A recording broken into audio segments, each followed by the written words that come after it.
भारत ने जब पाकिस्तान पर एयर स्ट्राइक की थी तो सुखोई लड़ाकू विमान से ब्रह्मोस मिसाइल का इस्तेमाल कर आतंकवादियों के लॉन्चिंग पैड को तबाह कर दिया था। आज रक्षा मंत्री राजनाथ सिंह ने कहा है कि ये नया भारत है जो आतंकवाद के खिलाफ सरहद पार जाकर कार्रवाई करेगा। पाकिस्तान ने भारत की ओर से आतंकी कैंपों पर हुई कार्रवाई की जानकारी दुनिया को नहीं दी और भारत के एक्शन को पाकिस्तान पर हमला बताकर प्रचारित किया। दरअसल भारत सिर्फ पहलगाम हमले में शामिल आतंकियों और उनके सहयोगियों को मारना चाहता था, इसीलिए ऑपरेशन सिंदूर चलाया, जिसके तहत भारत ने 6 मई की रात 9 आतंकी ठिकानों को ध्वस्त कर दिया। सुबह होते ही 7 मई को आतंकी शिविरों पर स्ट्राइक की जानकारी DGMO लेवल पर दी। भारत ने साफ साफ बताया कि ऑपरेशन सिंदूर के तहत सिर्फ आतंकियों को मारा गया है, लेकिन पाकिस्तान अगर आतंकी ठिकानों पर हमले की बात कहता तो वहां की सेना और सरकार पाकिस्तान में घिर जाती। इसीलिए उसने युद्ध की बात छेड़ दी। जब तनाव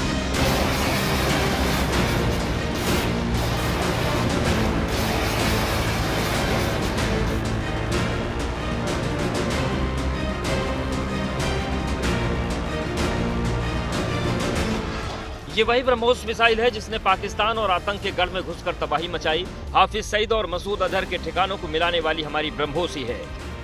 लखनऊ में ब्रह्मोस मिसाइल बनाई जाएगी, बाकायदा विशेष रिसर्च होगा। इसके उद्घाटन के मौके पर रक्षा मंत्री राजनाथ सिंह ने कहा कि ब्रह्मोस से पूरी दुनिया को संदेश पहुंच गया है। ब्रह्मोस दुनिया के सबसे तेज सुपरसोनिक क्रूज मिसाइल में से एक है। ब्रह्मोस सिर्फ एक हथियार नहीं है, बल्कि यह अपने आप में एक मैसेज है।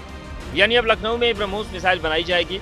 इसके लिए करीब 300 करोड़ की लागत से 200 एकड़ एरिया में ब्रह्मोस को बनाने के लिए तैयारी की गई है, जिससे हर साल 100 ब्रह्मोस मिसाइलें बनेंगी। जानकारी के मुताबिक पाकिस्तान एयरबेस की तबाही में ब्रह्मोस मिसाइलों का भी इस्तेमाल किया गया।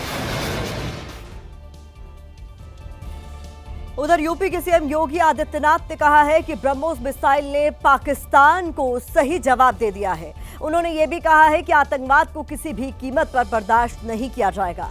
ऑपरेशन सिंदूर से ये सबक पाकिस्तान को बखूबी मिल गया है। ब्रह्मोस मिसाइल बनाने के सेंटर के उद्घाटन पर यूपी के मुख्यमंत्री योगी आदित्यनाथ के अलावा डिप्टी सीएम समेत कई मंत्री मौजूद थे। इस मौके पर यूपी सीएम योगी आदित्यनाथ ने ब्रह्मोस की ताकत को लेकर पाकिस्तान पर करारा प्रहार किया। ब्रह्मोस मिसाइल क्या होती है, अभी आपने ऑपरेशन सिंदूर के अंदर इस मिसाइल के पराक्रम की एक झलक देखी होगी, और नहीं देखी होगी तो कम से कम पाकिस्तान वालों से पूछ लेना चाहिए कि ब्रह्मोस मिसाइल की ताकत क्या है। सीएम योगी ने ऑपरेशन सिंदूर की तारीफ करते हुए कहा कि आतंकवाद को उसी भाषा में जवाब मिल गया है।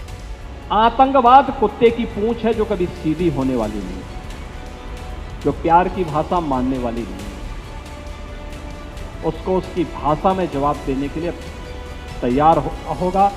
और इस दिशा में भारत ने ऑपरेशन सिंदूर के माध्यम से दुनिया को एक संदेश दे दिया है। यानी सीमा पार से अगर कोई हिमाकत होगी तो उसे उसका अंजाम भुगतना होगा।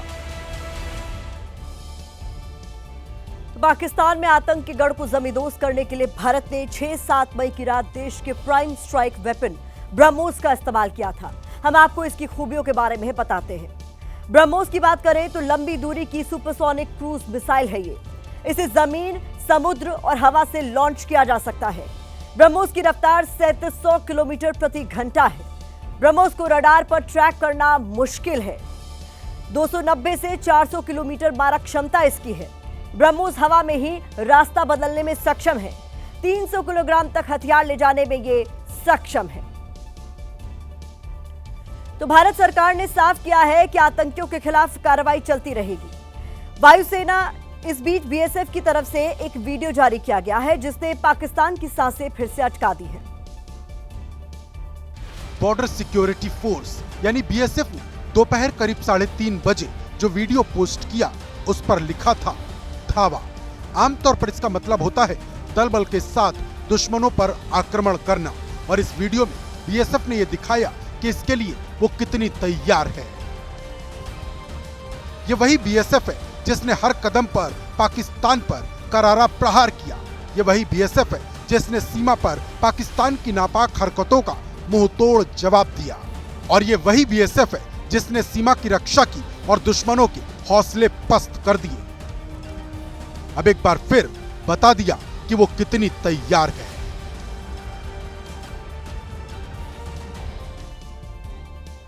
और इस बीच एक बड़ी खबर आ रही है, आपको बता दें, सूत्रों के हवाले से खबर है कि भारत और पाकिस्तान के बीच सीज फायर में अमेरिका ने मध्यस्थता नहीं की। ये एक और बड़ी खबर इस वक्त की सामने आ रही है। कल तक अमेरिका की तरफ से ये बड़ा दावा किया जा रहा था, बाकायदा वहां के राष्ट्रपति डोनाल्ड ट्रंप ने ट्विटर पर इसकी जानकारी साझा की थी, एक्स पर उन्होंने ये बातें लिखी थी। लेकिन अब ये बड़ा खुलासा हो रहा है, तो मैं अपने सहयोगी विशाल पांडे का एक बार फिर से रुख करना चाहूंगी। विशाल, अब ये नई जो बड़ी जानकारी निकलकर सामने आ रही है, उसके बारे में बताएं जरा। देखिए प्रतिमा, ये जानकारी आ रही है सूत्रों के हवाले से कि अमेरिका की कोई मध्यस्थता इस पूरे समझौते के बीच में नहीं रही है, जो सहमति बनी कि फायरिंग और मिलिट्री एक्शन भारत पाकिस्तान के बीच रुकना चाहिए। हमें यही जानकारी मिल रही है कि पाकिस्तान के डीजीएमओ ने 10 मई को दोपहर 1 बजे सबसे पहला फोन कॉल भारत के डीजीएमओ को किया, लेकिन भारत के डीजीएमओ उस समय व्यस्त थे, तो उन्होंने उस समय बातचीत नहीं की। लगभग 2.5 घंटे बाद दोपहर 3:35 पर दोबारा पहली बार भारत के डीजीएमओ और पाकिस्तान के डीजीएमओ के बीच फोन पर बातचीत होती है। पाकिस्तान ये अनुरोध करता है कि अब हमारे ऊपर हमले मत करिए, इस हमले को रोक दीजिए। भारत इससे सहमत हुआ। इससे पहले क्योंकि कुछ मीडिया रिपोर्ट्स में दावा किया गया कि अमेरिका ने मध्यस्थता की, अमेरिका ने लगातार भारत से बातचीत की, लेकिन हमें यह बताना होगा कि जब जेडी वांस की 9 मई को भारत के प्रधानमंत्री मोदी और जेडी वांस की बातचीत हुई, तो जेडी वांस ने सिर्फ इतना कहा कि ये हालात और ज्यादा बिगड़ सकते हैं, जिसके जवाब में प्रधानमंत्री मोदी ने यह कहा कि अगर पाकिस्तान कोई कदम उठाएगा तो हम उसे बहुत विनाशकारी जवाब देंगे। तो दो टूक शब्दों में भारत की तरफ से अमेरिका को भी बता दिया गया था कि पाकिस्तान अगर कोई हिमाकत करेगा तो उसे जवाब जरूर दिया जाएगा। और फिर जब ये बातचीत हुई तो 10 मई की सुबह पाकिस्तान ने भारत के 26 ठिकानों पर हमले किए, जिसके बाद भारत ने पाकिस्तान के 8 सैन्य ठिकानों को बुरी तरह से नष्ट किया, बुरी तरह से ध्वस्त किया। पाकिस्तान के लिए यही टर्निंग पॉइंट था और यहीं से पाकिस्तान अमेरिका के पास गया कि अब हम इस लड़ाई को नहीं चाहते हैं। तब जाकर पाकिस्तान के डीजीएमओ ने भारत के डीजीएमओ से बातचीत की और फिर जाकर यह सहमति बनी है। बहुत शुक्रिया इस तमाम जानकारी के लिए विशाल आपका। तो भले ही भारत और पाकिस्तान सीमा पर युद्ध विराम का ऐलान कर दिया गया है, लेकिन इस बीच भारतीय वायुसेना ने बड़ा बयान देते हुए कहा है कि आतंकियों के खिलाफ ऑपरेशन सिंदूर अभी भी जारी है। पाकिस्तान के साथ सीजफायर के बीच भारतीय वायुसेना का बड़ा बयान आया है। इंडियन एयरफोर्स ने एक्स पर ऑपरेशन जारी रखने की जानकारी देते हुए लिखा, भारतीय वायुसेना ने ऑपरेशन सिंदूर में अपने निर्धारित टास्क को सटीकता, प्रोफेशनल तरीके से सफलता के साथ अंजाम दिया। ऑपरेशन राष्ट्रीय उद्देश्यों के अनुरूप सोच समझकर और विवेकपूर्ण तरीके से संचालित किए गए। क्योंकि ऑपरेशन अभी भी जारी है, इसलिए सही वक्त पर विस्तृत जानकारी दी जाएगी। इंडियन एयरफोर्स ने अटकलें लगाने और अनवेरिफाइड जानकारी प्रसारित करने से बचने की अपील की है। वायुसेना के इस बयान से साफ हो गया है कि आतंकियों के खिलाफ एक्शन जारी रहेगा, उन्हें आगे भी चुन चुनकर इसी तरह से मारा जाएगा। कल सुबह पाकिस्तान की तरफ से जैसलमेर पर नाकाम मिसाइल अटैक किया गया। भारतीय सेना ने पाकिस्तान की मिसाइल को डिफ्यूज कर दिया। अगर वो पहले ही फट जाती तो बड़ा नुकसान हो सकता था। जब मिसाइल डिफ्यूज हुआ तब ऐसा धमाका हुआ, पूरा इलाका धुआं हो गया। मिट्टी का गुबार हर जगह फैल गया। हुआ यूं कि बॉर्डर से सटे राजस्थान के जैसलमेर में पाकिस्तान ने 2 मिसाइल अटैक किए थे। इंडियन एयर डिफेंस सिस्टम ने पाकिस्तान के इन हमलों को नाकाम कर दिया और मिसाइल को हवा में ही मार गिराया। लेकिन मिसाइल का एक बड़ा हिस्सा जैसलमेर में बड़ौत इलाके में गिर गया था। सेना ने आसपास के इलाके को पूरी तरह से खाली कराया और मिसाइल को डिफ्यूज कर दिया। ये देखिए, ये इसकी जो प्रक्रिया होती है कि एक बड़ा गड्ढा खोदा जाता है, उसमें जो टुकड़ा होता है उसको दबाया जाता है, ऊपर से मिट्टी की बोरियां डाली जाती हैं और दूर से एक रास्ता बना करके आग लगाई जाती है ताकि आग धीरे धीरे उस हिस्से तक पहुंचे। एबीपी रिपोर्टर मोहम्मद मोइन की रिपोर्ट के दौरान ही जोरदार धमाका हुआ। ये देखिए, ये जोरदार धमाका, धुआं आप देख सकते हैं और ये मिसाइल जो थी ये डिफ्यूज हो चुकी है। बड़ौत गांव जैसलमेर और पोखरण के बीचों बीच है। इस मिसाइल का हिस्सा बड़ौत के खुले मैदान पर गिरा था। उसके बाद करीब आधा किलोमीटर हवा में उड़ान भरने के बाद मिसाइल एक खेत में जा गिरी। इस बीच पाकिस्तान से तनाव के बीच रक्षा मंत्री राजनाथ सिंह ने पाकिस्तान और वहां बैठे आतंकियों को सीधा संदेश दिया है कि हिंदुस्तान पर नापाक नजर रखने वाले सीमा के उस पार भी बच नहीं सकते।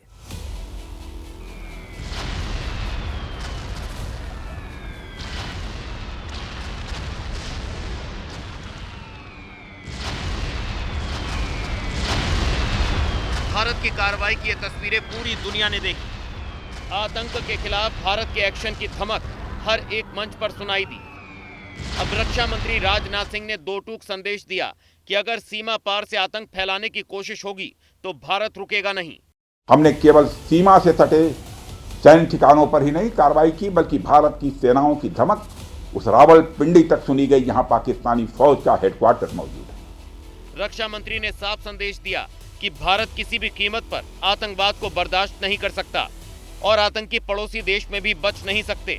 आतंकवाद के खिलाफ जीरो टॉलरेंस की नीति पर चलते हुए हमारे यशस्वी प्रधानमंत्री श्री नरेंद्र मोदी ने स्पष्ट कर दिया है कि यह नया भारत है जो आतंक के खिलाफ सरहद के इस पार और उस पार दोनों तरफ प्रभावी कार्रवाई करेगा। रक्षा मंत्री ने बताया कि भारतीय सेनाओं ने पाकिस्तान में मौजूद आतंकी ढांचों को नष्ट करने के लिए स्ट्राइक की, लेकिन पाकिस्तान की ओर से भारत के रिहायशी इलाकों को निशाना बनाने की कोशिश की गई, जिसका माकूल जवाब दिया गया। और इस बीच ऑपरेशन सिंदूर को लेकर बड़ी जानकारी भी सामने आ रही है। सूत्रों का ऐसा कहना है कि ऑपरेशन सिंदूर पर साफ साफ ये संदेश दे दिया गया था कि अगर पाकिस्तान से कोई गोली चलेगी तो यहां से गोला चलेगा, यानी हाई इंटेंसिटी का जवाब पाकिस्तान को दिया जाएगा। इसकी खुली छूट दे दी गई थी, अगर पाकिस्तान हमला करेगा तो भारत भी भीषण पलटवार करेगा। इसकी पूरी छूट हमारी भारतीय फौज को दी गई थी। ये बड़ी जानकारी निकलकर सामने आ रही है।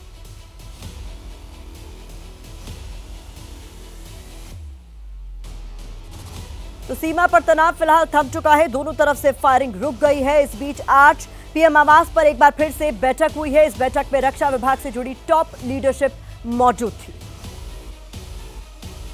बातचीत की टेबल वही थी, लेकिन चर्चा का मुद्दा बदल चुका था। पीएम मोदी के साथ बैठे चेहरे वही थे, लेकिन इस बार चर्चा इस बात पर हो रही थी आगे करना क्या है। पीएम मोदी के दाईं तरफ रक्षा मंत्री राजनाथ सिंह, एनएसए अजित डोभाल, नौसेना प्रमुख एडमिरल दिनेश कुमार त्रिपाठी और वायुसेना प्रमुख air chief marshal AP Singh बैठे थे।